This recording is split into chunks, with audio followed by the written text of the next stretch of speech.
Γεια σας παιδιά, Captain Chris SG εδώ και σήμερα σας υποσχέθηκα πως θα κάνω Q&A βίντεο.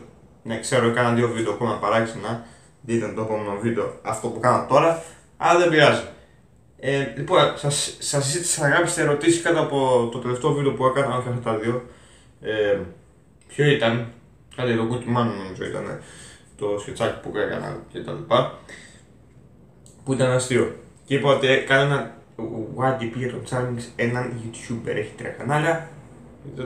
Δεν το βάλω στην περιγραφή, δεν ξέρω πώς ακόμα. Και επειδή κανένας δεν έγραψε ούτε ένα σχόλιο ερώτησης, μόνο ένα σχόλιο έτσι από της μάνας σου, από της μάνας μου, της μαμάς μου, ό,τι καλύτερο του άρεσε, δηλαδή θετικό σχόλιο, χαίρομαι, αλλά πριν ερωτήσεις. Λοιπόν, επειδή δεν υπήρχε ούτε ένα σχόλιο για Q&A, θα κάνω δικές μου που έχω κάνει ήδη. Θα απαντήσω τις δικές μου. Πάμε. Λοιπόν, αυτή για κάποιο λόγο μου άρεσε, μήπως επειδή θα απαντήσω με αστείο τρόπο. Και το έχω βάλει στο σενάριο, ξέρω τι θα πω. Λοιπόν, εάν κάποιοι σε ψηφίζαν για πρωθυπουργό, εσύ τι θα έκανες?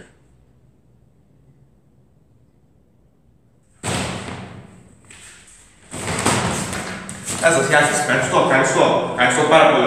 Λοιπόν, όσα θα σας πω δεν θα είναι ούτε λίγα ούτε πολλά. Αλλά πάντως, εάν ψηφίσετε για πρωθυπουργό, να ξέρετε πως θα σας πάρω ό,τι έχετε και δεν έχετε. Δεν θα έχετε σπίτια, δεν θα έχετε μαγαζιά, δεν θα έχετε να φάτε, δεν θα έχετε να πιείτε, δεν θα έχετε τίποτα. Ξεχάστε τα όλα. Ευχαριστώ. Yeah! Λοιπόν, επόμενη ερώτηση.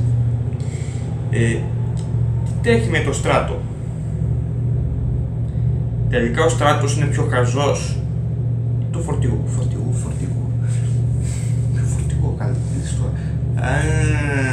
Ξέρω ποιο είναι σοφουρό, σωστά το έβαλαξα με το όνομα για κάποιο λόγο μυστηριώδη. Θέλω να του λένε Φορτηγό.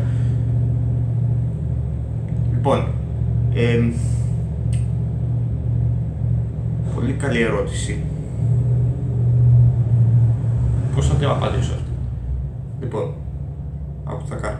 Θα τους βάλω μαζί σε ένα δωμάτιο, εδώ, να δούμε τι θα κάνουν. Πάμε. Δεν ξέρεις τώρα. Δεν ξέρεις. Ναι, βεβαίως. Το ξέρω. Το ξέρω.